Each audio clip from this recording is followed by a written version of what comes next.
सच्चिदानंद भगवान की, बांके बिहारी लाल की, अंजनी लाल की, सत्य सनातन धर्म की, संत समाज की।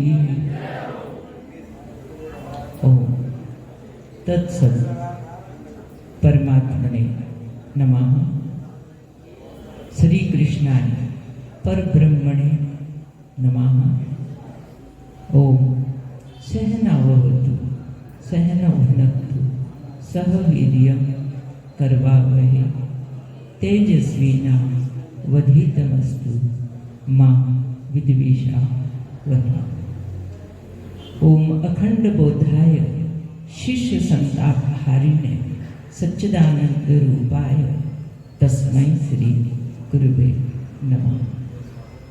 ओम विश्वानि देव सवितर दुरितानि परासु यद भद्रम तन्न आसु। ओम शांति शांति शांति। सभी संत समाज को शत शत प्रणाम। अभी अभी आप बहुत अच्छी बात सुन रहे थे। आत्मज्ञान जैसे कामधेनु होती है, और कामधेनु यदि आपके पास है तो समस्त वस्तुओं की गठरी उसी के साथ, उसी के साथ। क्या चाहिए आपको संसार का, वो सब कामधेनु से मिल जाएगा। 1000 सेना चाहिए, मिल जाएगी। 50,000 का भोजन चाहिए, मिल जाएगा। भौतिक जगत की चीजें आपको क्या चाहिए, जहां कामधेनु है उसके द्वारा आपको सब प्राप्त हो जाएगा। इसी तरह से जिसके पास आत्मज्ञान है उसे सब प्राप्त हो जाएगा, सब हो जाएगा, सब कुछ। 3 लोक 14 भुवन, आत्मज्ञान से ऊपर कुछ भी नहीं है, कुछ भी नहीं है। यहां आचार्य जी बैठे हुए हैं। मां बच्चे को इतना नहीं सुधार सकती जितना पिता सुधारता है। पिता जितना बच्चे को नहीं सुधार सकता उतना एक अध्यापक सुधारता है। अध्यापक भी जितना बच्चे को नहीं सुधार सकता उससे ज्यादा एक आचार्य का प्रभाव पड़ता है बच्चों के ऊपर। और आचार्य से भी ज्यादा प्रधानाचार्य का प्रभाव पड़ता है, और प्रधानाचार्य से भी ज्यादा सद्गुरु का प्रभाव पड़ता है। कैसे? एक व्यक्ति ऐसा होता है जो केवल बाहर से सुंदर होता है, एक व्यक्ति ऐसा होता है जो भीतर से सुंदर होता है, और एक व्यक्ति ऐसा होता है जो बाहर से भी सुंदर होता है और भीतर से भी सुंदर होता है, वो सद्गुरु होता है।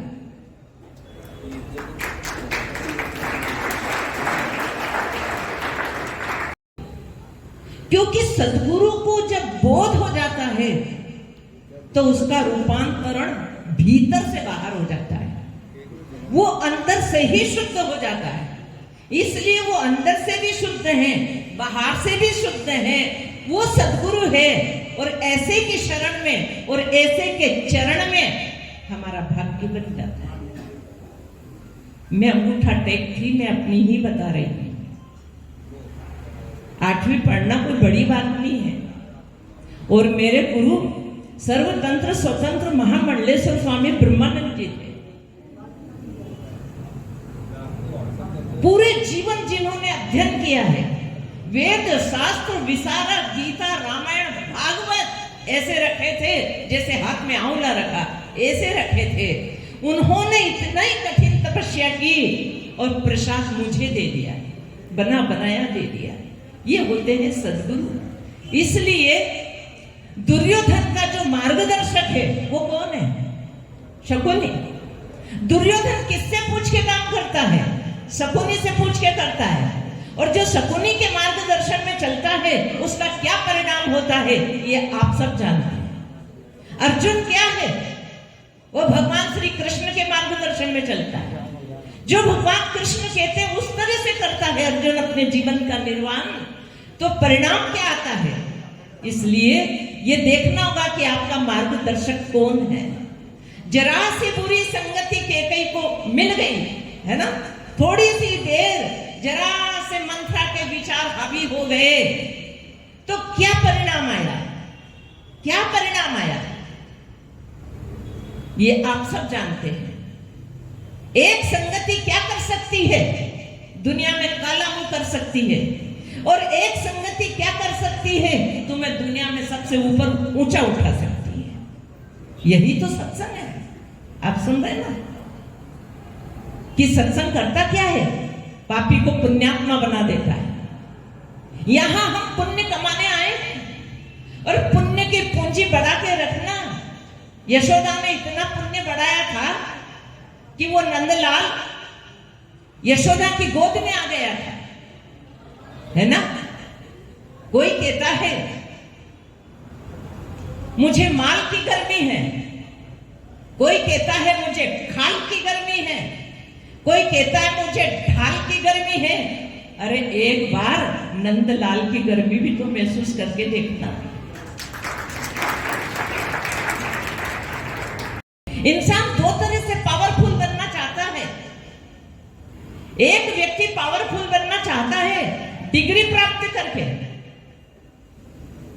पद प्राप्त करके, समाज में मेरा सम्मान हो जाए, उससे अपने को पावरफुल मानता है। कोई राजनीति से जुड़ करके अपने आप को पावरफुल मानता है, कोई धन से अपने को पावरफुल मानता है, कोई कहता है मेरी जाति समाज में प्रतिष्ठा है इसलिए मैं पावरफुल हूं, मैं बड़े नेता के पास बैठा हूं मैं पावरफुल हूं। याद रखना ऐसे भी लोग हैं, और कोई पावरफुल बनना चाहता है, लेकिन ध्यान देना वो अपनी आत्म साधना से पावरफुल बनता है, वो अपने आत्मज्ञान से पावरफुल बनता है।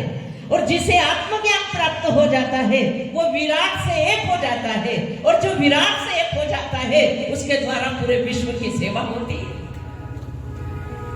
पूरे विश्व को वो वैकुंठ बना देता है। ये प्रभाव होता है अच्छों का ये प्रभाव है। कल का सत्संग था उसमें मैंने बताया था कि श्री कृष्ण भगवान के हाथ में चक्र सुदर्शन है। सुदर्शन नाम दिया है उसको, लेकिन वो मारने का काम करता है ना। सुदर्शन वो मारने का काम करता है। वो अन्यायी को, वो अत्याचारी को, वो भ्रष्टाचारी को, वो आतंकवादी को वो मारने का काम करता है, लेकिन फिर भी हम उसे सुदर्शन चक्र बोलते हैं। क्यों? क्योंकि जो भगवान के सुदर्शन चक्र से मारा भी जाता है तो उद्धार हो जाता है, कल्याण हो जाता है। अच्छे के पास में यानी भगवान के पास में, उनके हाथ में चक्र सुदर्शन होता है, वो मार के भी तार देता है। और बुरे लोगों के पास में अगर फूल भी होता है तो खतरनाक है, वो असुंदर हो जाता है। ये संगति है। इसलिए ध्यान दे। एक डॉक्टर सोचता है, बुरा ना माने कोई बैठा हो, एक डॉक्टर सोचता है हर व्यक्ति बीमार पड़े, एक वकील सोचता है लोग लड़ाई झगड़ा करते हैं,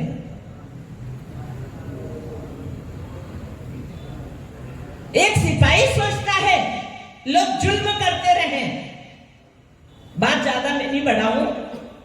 और एक संत सोचता है, एक सद्गुरु सोचता है मेरे विश्व का कल्याण हो जाए, मेरे समाज का कल्याण हो जाए, मेरे बेटे का कल्याण हो जाए, मेरे विद्यार्थी का कल्याण हो जाए। कितना बड़ा परिवर्तन। क्या करना पड़ेगा इतनी बड़ी आत्म उपलब्धि के लिए? ये देह का चीथड़ा पड़ेगा, ध्यान देना। आत्मज्ञान के लिए देह का कपड़ा उतारना पड़ेगा। आत्मज्ञान के लिए ये मन का कपड़ा उठा के फेंकना पड़ेगा, उतारना पड़ेगा। और ये दोनों चिथड़े तुमने उतार के फेंक दिए, तब जाके आप अंदर प्रवेश करके अनुभूति को प्राप्त करें। आत्म अनुभूति। अभी मेरे 3 बच्चों के अंदर झलके उतरी है आश्रम पे, मैं क्या बताऊं, अंदर से पूरे बदल गए। ये भौतिकता की आग में पड़े हुए ड्रिंक कर रहे हैं, शराब में जा रहे हैं, नशे में जा रहे हैं, कैसे कैसे गंदे चित्र देख रहे हैं, कैसी कैसी वासनाएं भड़क रही है। और आप देखिए यहाँ के बच्चे, ये विद्यार्थी देखिए यहाँ जो बैठे हुए हैं, है ना, उनको जरा सी झलक मिली, अंदर की झलक मिली, जड़ से परिवर्तन हो गया, अंदर से परिवर्तन हो गया। एक एक झलक उतरी। अगर वो पूरा उतरेगा तो, और उसे पूरा उतारने के लिए क्या करना पड़ेगा? एक व्यक्ति ने महात्मा जी से पूछा कि महाराज, मुझे परमात्मा को पाना है, करना क्या पड़ेगा? उन्होंने कहा चल बताता हूं, बाजार में घूम के आते हैं अपन दोनों, चलो। गुरु और शिष्य वो बाजार में घूमने गए। एक किराने की दुकान पे गए गुरुजी। किराने वाले से कहा कि इसका डब्बा खोलना, तो ये ढक्कन खोलना डिब्बे का। उसने डिब्बे का ढक्कन खोला, उसमें बच्चों के खाने की गोलियां रखी थी। महात्मा ने कहा ये दूसरे डिब्बे का ढक्कन खोल के बताना, शिष्य साथ में है, उसे दिखा रहे हैं। दूसरे डिब्बे का ढक्कन खोला, उसमें बिस्किट रखे थे। तीसरे डिब्बे का ढक्कन खोला, उसमें चॉकलेट रखी हुई थी। चौथे का खोला, उसमें मूंग की दाल, तुअर की दाल, किराने की दुकान थी, और गोली बिस्कुट भी थे। इसमें तेल रखा है, इसमें घी रखा है, इसमें साबुदाना रखा है, इसमें चने रखे हैं। आखिरी में एक डब्बा और, इसको भी खोल। दुकानदार ने उस डिब्बे को खोला, जैसे ही ढक्कन खोला, डब्बा खाली पड़ा था। उस शिष्य से गुरु ने कहा देख ले इसमें क्या है? बोले गुरुजी इसमें कुछ भी नहीं है, ये तो खाली पड़ा है। ये खाली पड़ा ना, इसी में कृष्ण है। तो जिसका डिब्बा खाली पड़ा है, अंतःकरण का डिब्बा, उसी में कृष्ण है। संसार का कोई विषय वासना, भोग, आसक्ति कुछ भी जिसके अंदर नहीं है। ना मान चाहिए, ना सम्मान चाहिए, ना धन चाहिए, ना पैसा चाहिए, ना प्रतिष्ठा चाहिए। जो भीतर से खाली है, जिसे संसार से कुछ नहीं चाहिए, और उसे ही नहीं चाहिए जिसे भीतर वाला मिल चुका है, याद रखना वो भर गया। जिसे भीतर का पता चला है वो भगवत्ता से भर गया है, और जो भगवत्ता से भर जाता है उसे भौतिक जगत का कुछ नहीं चाहिए। उसे तो देना ही देना है, देना ही देना है। जो चाहे वो ले लो। कहां मिलेंगे तुम्हें सच्चे संत, कहां मिलेंगे? इसलिए भगवान कृष्ण ने गीता में कहा है कि बहु नाम जन्म नामन्ते ज्ञानवान नाम प्रपद्ये। कई जन्मों के बाद, कई जन्मों की साधना के बाद व्यक्ति को ज्ञान प्राप्त होता है। बहु नाम जन्म नामन्ते ज्ञानवान माम प्रपद्ये वासुदेवाः सर्वमिति स महात्मासु दुर्लभा। ये मैं नहीं कह रही, ये भगवान कृष्ण कह रहे। धरती पे ऐसा महात्मा बड़ा दुर्लभ है, उसका दर्शन करना दुर्लभ है। कौन से महात्मा का? जिसको सब में वासुदेव ही वासुदेव नजर आता है। याद रखना, संत वो होता है, दूसरे लोग उनसे 1000 लोग दुश्मनी करे, लेकिन उनका एक भी दुश्मन नहीं होता है। एक भी दुश्मन जिसका नहीं होता है, एक से भी जिसको कोई द्वेष नहीं है। अभी अभी आपने आरुणि का नाम सुना था महाराज जी के द्वारा। गुरु ने कह दिया, क्या भोजन कर दिया है शिष्य से? हाँ गुरुदेव, भोजन करना बंद कर देना। बंद कर दिया। फिर दूध पीने लगा। क्या कर रही है? बोले दूध पीता हूँ। उन्होंने कहा दूध पी के जिंदा है, दूध पीना बंद कर। दूध पीना बंद कर दिया। फिर पूछा गया आप क्या कर रहा है? कुछ नहीं गुरुदेव, दूध पीना बंद कर दिया है। दूध जब बछड़ा पीता है, उसके चेहरे पे जो, मुंह पे जो झाग आते हैं, मैं उसी को पी करके काम चलाता हूँ। उन्होंने कहा वो भी बंद कर दे।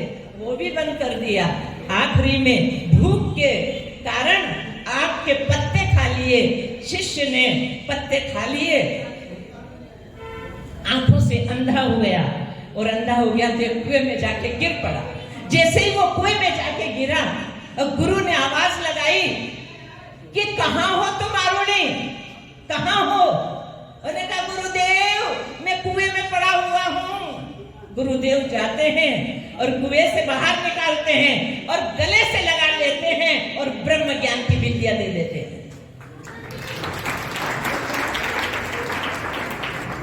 भाई समय बता देना, हो गया? और बोले ठीक है।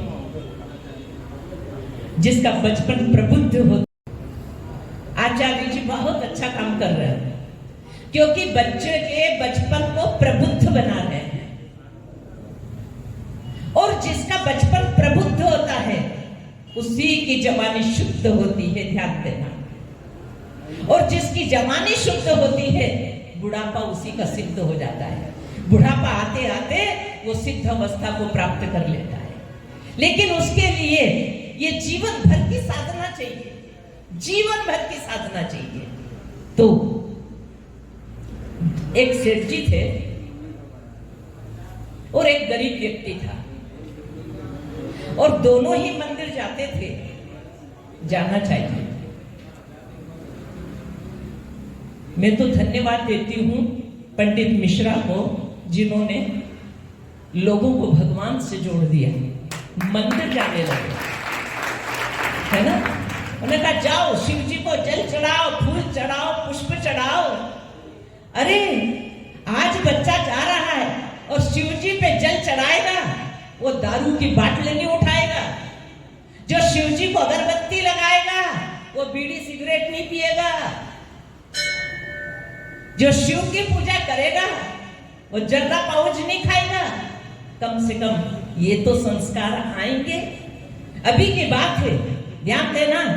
एक लड़की ने एक मुस्लिम से शादी कर ली, आप मत कर लेना, सुन लेना उस लड़की के क्या बात कह रही है वो लड़की। उस लड़की ने कहा मुझे जाते से ही कलमा सिखा दिया, फला सिखा दिया, नमाज सिखा दी। तुमने मुझे क्या सिखाया? अपने पिता से बोला। आपकी भी जवाबदारी बनती है माता पिता की कि हम अपने बच्चे को कम से कम धर्म का ज्ञान तो दें, सनातन का ज्ञान तो दें, सनातन संस्कृति का तो हम ज्ञान दें, ताकि ऐसी घटनाएं न घटे। वहां गलत हम भी बन रहे हैं। हम लज्जा के नहीं बैठाते हैं ऐसी जगहों पे। आप बच्चों को उंगली पकड़ के ऐसी जगहों पे लाओगे, बड़े होने पे भी वो ऐसी जगहों पे आते रहेंगे, आते रहेंगे। नहीं तो ये संत सम्मेलन कौन, वही बोल लेंगे, वही सुन लेंगे। इसलिए हमें अपने धर्म का ज्ञान अपनी बेटियों को देना है, अपने बच्चों को देना है। जो अपने लिए जीता है वो दुर्योधन होता है, जो अपने लिए जीता है वो दुर्योधन होता है, और जो अपनों के लिए जीता है यानी अपने परिवार का ध्यान रखता है, अपनों के लिए जीता है वो धर्मराज युधिष्ठिर होता है, और जो सबके लिए जीता है वो संत होता है। जिसका जीवन सबके लिए है, जिसका जीवन अपने लिए कुछ भी नहीं बचा, वो संत होता है। इसलिए एक मंदिर में, बस यही बात समय को दे दिया, इसलिए एक अमीर भी जाता है, एक गरीब भी जाता है। वो अमीर दिन भर पूजा करता है, वो गरीब भी दिन भर पूजा करता है।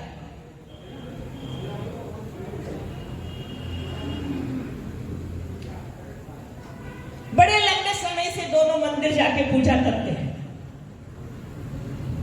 अब ये एक अलग बात है कि मंदिर में जाके कोई संसार मांगता है और मंदिर में जाके कोई भगवान मांगता है, ये एक अलग बात है। अब लंबे समय से चलता रहा, संयोग की बात है कि जो अमीर था उसने भी शरीर छोड़ दिया, जो गरीब था उसने भी शरीर छोड़ दिया। अमीर को लेने के लिए यमराज आए और गरीब को लेने के लिए भगवान लेने आए। और जब दोनों को लेकर के गए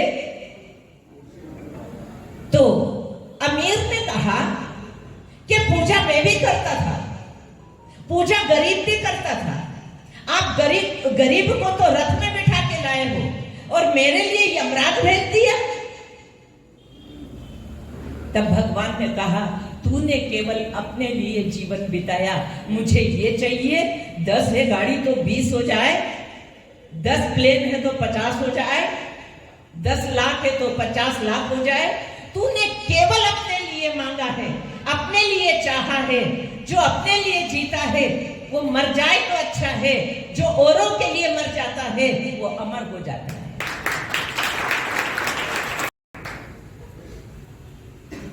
इस गरीब को केवल भगवान चाहिए।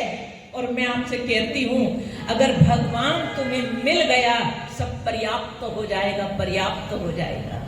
भगवान का मिलना पर्याप्त हो जाएगा, कोई भूख नहीं बचेगी आपके अंदर आएगी।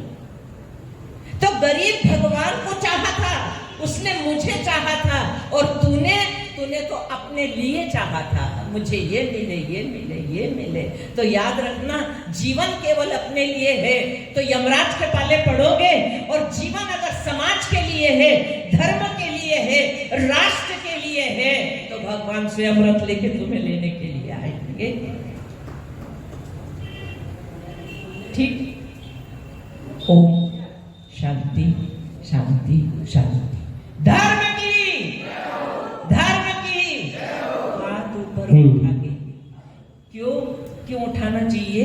हमारे हाथ जब सिर से ऊपर जाते हैं पॉजिटिव प्रभाव पड़ता है हमारे ऊपर। कोई भी रोगी को बिठा देना आप यहाँ लाके, स्वस्थ हो जाएगा, एक पॉजिटिव प्रभाव पड़ता है। इस बहाने से आपके हाथ ऊपर हो जाए। धर्म की अधर्म का प्राणियों में विश्व का सत्य सनातन धर्म की शिवो